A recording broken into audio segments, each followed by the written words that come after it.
Hey guys, welcome back to All Things Knives, and today we are going to be talking about top 5 basically inflation-proof designs. Really in no specific order, but let's start off with the Reeve. Yes, they did recently have to raise their prices, but I bet that is the first time in a long time they have had to do that. Yes, this is a premium option for sure from Reeve. They make fantastic USA-made knives and designs. But part of the reason they are so inflation-proof is because of the high price point you're already at. They're already making a good amount of money off of these knives. You can buy directly from them or directly from a retailer. Great, full titanium, the clip's an add-on, RGT milled clip. S45VN, they're going to be switching to magnet cut, but they're a good premium option, around the $450 price point. Don't get much movement there just because it's already a pretty high price point, so they tend not to move the price. It's kind of what makes them inflation proof.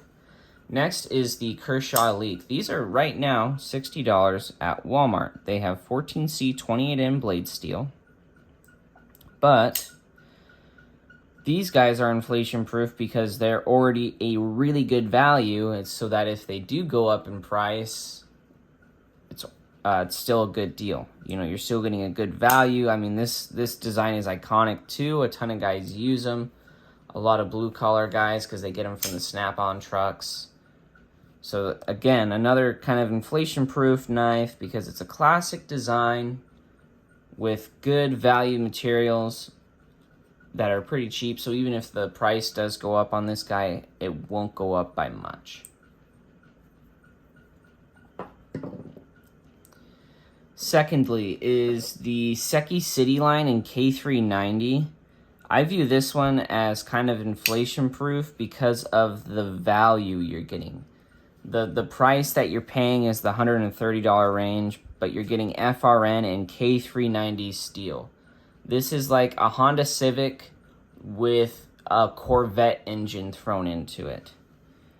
So these are inflation proof just because the steel is so freaking amazing and they're made in Japan, so their cost of labor is a little cheaper, and the FRN helps keep the price down on these guys, that even if inflation does hit steel price, because the rest of the knife is plastic construction or cheaper stainless steel besides the K390, then the price doesn't go up too much. Plus it's already a great value. You know, the price point really that I probably wouldn't buy these anymore would be like 160, 180, just because that K390 steel, you can't really get it on anything else. So all of their models, I'd say, kind of inflation proof because of the type of steel that's on there and because of the material. Now this one's on here because it's relative. This is relativistic in terms of inflation proof. This is basically just a cheaper version of the Para 3. And so this one will be inflation proof because at the price point, it's always going to trail behind the Para 3 in terms of price, like $50 less of it because of the FRN instead of the G10, which tends to make it an inflation proof knife because the value or the perceived value of it will always be greater than its standard model. And so people will continue to buy this just because relatively it's cheaper, you know, with FRN. And then they have it in a variety of steels, so they kind of got to pick your flavor of the month variety with this guy. And so that keeps it kind of inflation proof, not to mention its iconic design. Same thing with the Leak and the Sebenza, large Sebenza 31. Lastly would be really any kind of imported knife from China. They'll be hit by steel prices, but they're already making them for so cheap that if it does go up, it's still under $100, meaning plenty of people will still be able to afford this. The ELEMENTUM is a great example. While everything's kind of been increasing the price, I think the ELEMENTUM's only gone up like $2. So great example of kind of how inflation-proof this knife is. And they offer it in different designs. They've moved it into the Wii line. They've moved it into a mini ELEMENTUM. So, and then now they have a button lock. So this design is definitely a huge part of the knife community.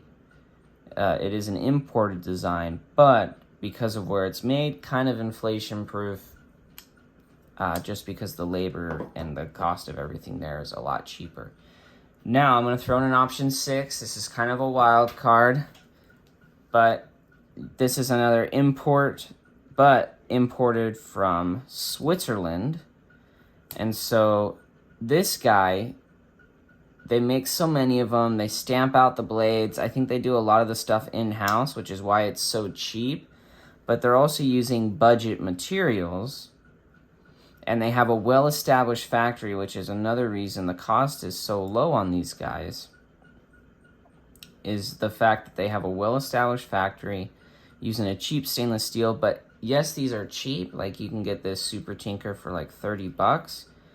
So even if the price went up on these guys, it wouldn't really affect it too much, because even if it went up to 60 bucks, you're still getting a Swiss-made tool,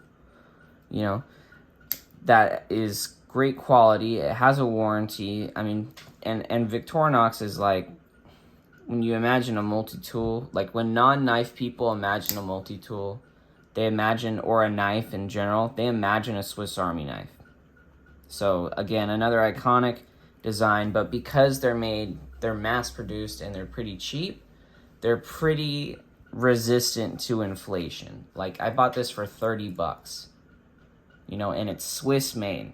So yes, another import, but I'd probably take this over the ELEMENTUM because of the versatility. As always, guys, thank you so much for watching. Let me know what your top 5 inflation-proof knives would be. What do you think tends to stand the cost of time? Like, what tends to kind of, resist that increase in cost? Leave that down below. Share this video if you liked it. Don't forget to put notifications on. It lets you know every time I post a video. And as always, guys, thank you so much for watching. Don't forget, stay sharp.